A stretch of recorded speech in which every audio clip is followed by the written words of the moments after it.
Hi everyone, welcome back to my channel. Today I will show you how to paint a really simple landscape which has three important elements: the sky, the sea and the rocks. I hope you find this tutorial helpful. So without further ado, let's get started. Firstly, I will do a quick run through my supplies. I will be using Canson XL 300 GSM A4 size cold press watercolor paper, Winsor & Newton cotton watercolors and synthetic round brushes from Bohemia. I will also be using a kitchen towel, a palette knife and white gouache for this tutorial.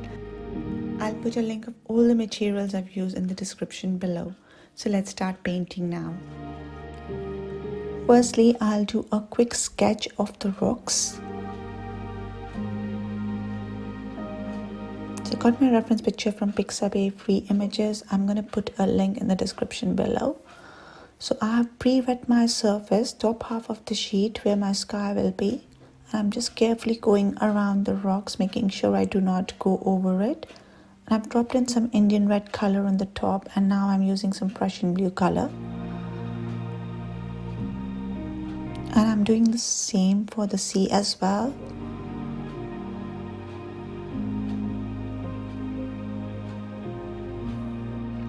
Okay, so I have pre-wet my paper again, and I'm dropping in some Indian red color, lemon yellow and some Payne's grey to paint these clouds. We're going to be gradually building up layers to get the nice effect of realistic clouds.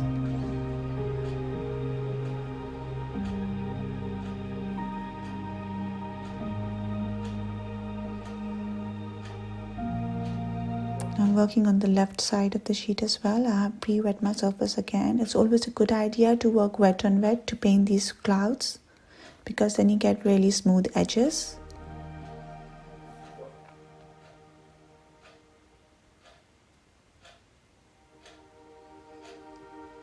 I'm using Payne's grey color now, a very light consistency.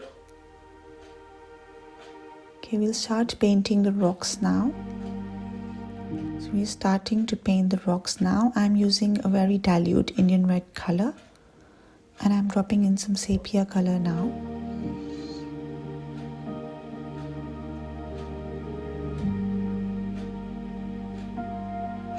So I will do the same process for all the rocks. I'll try to look at my reference picture to see if there are any areas where there is lighter color, and try to keep my color light in those areas.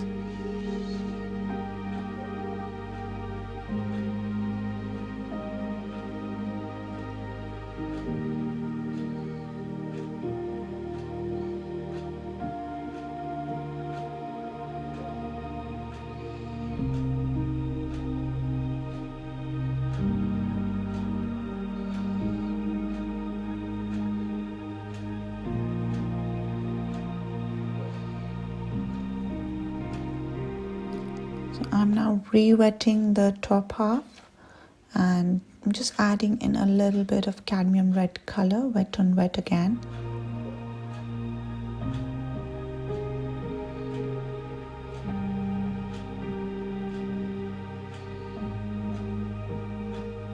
So basically intensifying the colors. You can do in a series of layers and build up the intensity of your colors and get the effects you want. So yeah, with watercolors you need to be really patient. Now the first layer of the rocks is now dry, and I have started working on them again. This time I worked slightly differently. I put in some darker color, and now I'm using a palette knife to scratch off my paper. Now this is a very useful technique to paint rocks and tree branches and trunks. And as you can see, I have just scratched some lines using the side of my palette knife. You can also use a normal knife from your kitchen to do this. And now I'm going over with a thicker paint, a sepia color, over those lines that I had created. And the color is just getting deposited in those scratches that I had created with my palette knife. And I'm getting a really beautiful texture this way. And I'm going to repeat the process for the rest of the rocks as well. So the first step is pre-wet the rock to a little bit of paint, a lighter color, and start scratching your paper. And make sure the direction of the scratches aligns with the direction where the rock is, and it just goes into one direction, or you can just vary it slightly for some realism. It's always easier to scratch when the paper is wet, so yeah, that's why I said you put in a little bit of paint beforehand before you start scratching, and then go over with a darker paint over your rock again.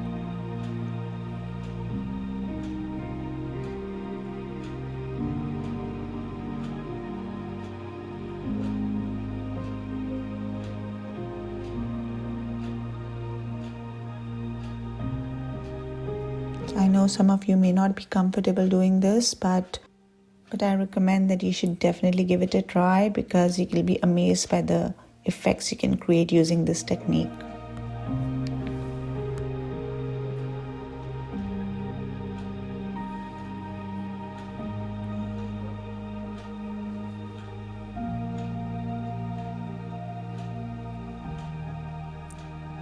So as you can see, for this rock, I'm scratching, the direction of the scratches is in two different directions.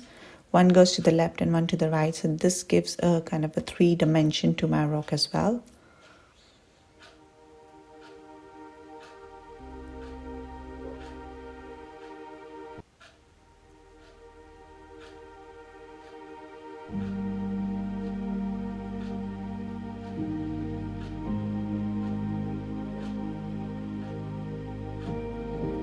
So I went over with some burnt umber initially and added in some darker color after the scratching.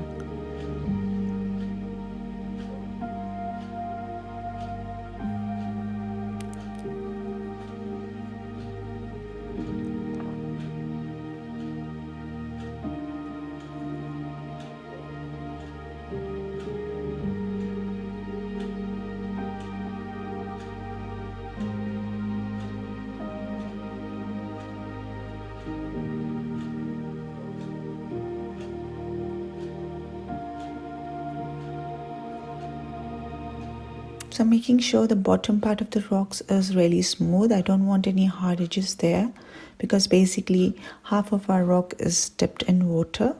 So we'll start painting the reflections once we have painted all the rocks.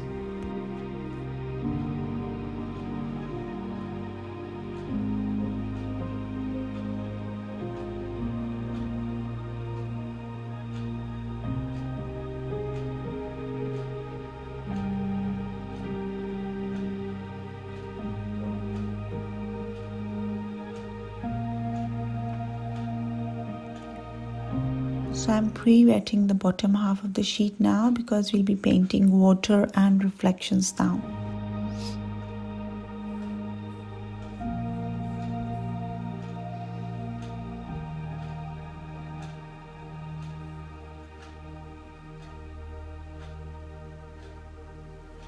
So I'm just dropping in some very dilute Prussian blue color, wet on wet, as you can see.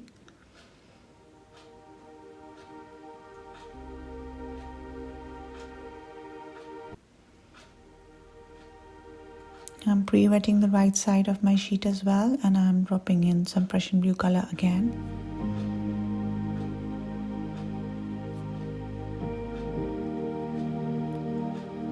I have mixed in some Hooker's green with Prussian blue and dropped a hint of it in water as well. And now I'm painting the reflection of this rock on the left side using burnt umber and sepia mix. So as you can see, I'm preferring to work wet on wet for this sea, because I can't notice any hard edges on my reference picture. So even if I'm working wet and dry, I just take a brush loaded with clean water and smooth out the edges of the paint.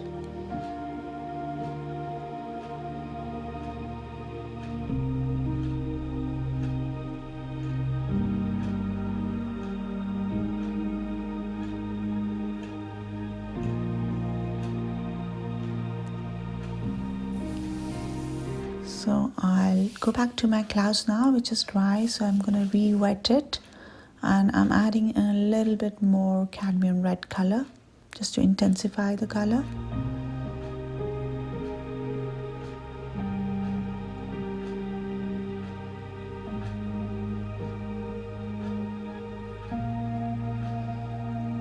also adding in darker Payne's gray color.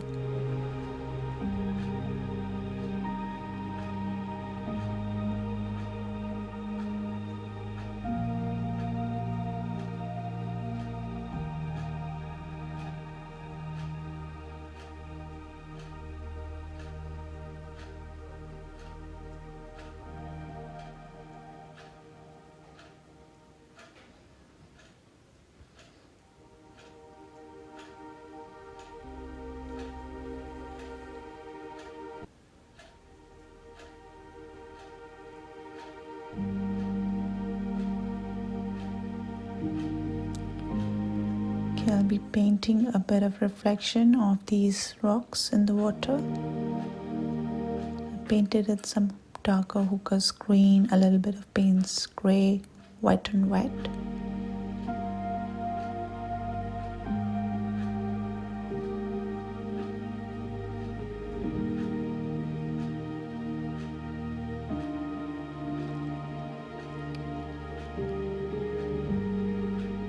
And I'm using some burnt umber and sepia mix to paint in these reflections now.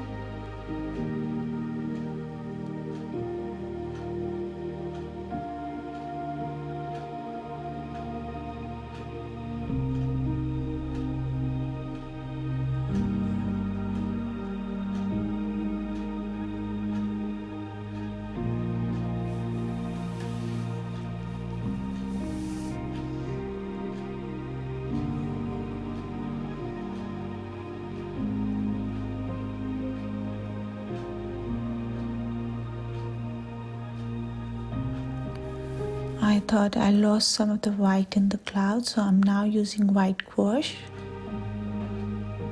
But I'm going over with a clean wet brush just to smoothen the edges. So our painting is almost done, and I'm quite pleased with the rocks especially because I think they look quite realistic. Thank you so much for watching this video till the end. I hope you've enjoyed it and learned something from it. Please give it a thumbs up and do subscribe to my channel if you haven't done so already. I hope to see you in another tutorial very soon. Till then, take care. Bye.